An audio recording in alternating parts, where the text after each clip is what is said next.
Hey, good morning, guys. Good afternoon, whatever the case may be. This is your last class before my return to the classroom next week. Hashtag excited.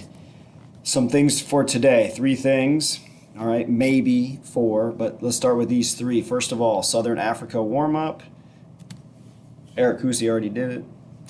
I don't know when I posted it, but it's already done. Name these countries in the southern part of Africa, including these island nations. Don't forget the capitals, okay? Commit those to memory.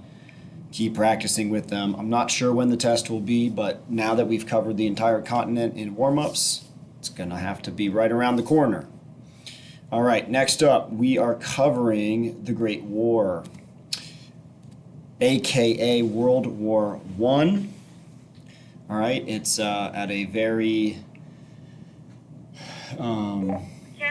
Security, we've got 4 students kind of roaming. All right, 4 roamers. At an interesting time, I was going to use the word auspicious time, with the invasion of Ukraine happening just hours ago. So you're going to read about World War I here, and then you were going to take some notes here using these slides.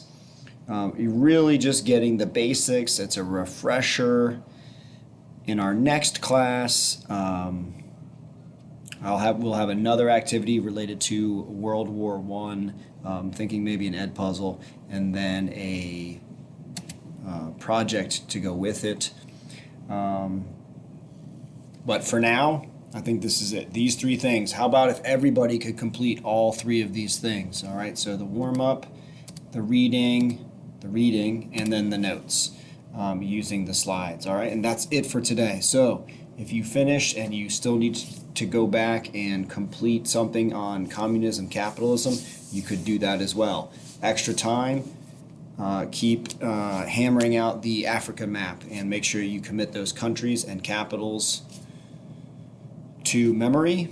All right, care about you guys, love you guys, and I'll see you next week, early next week, Monday or Tuesday.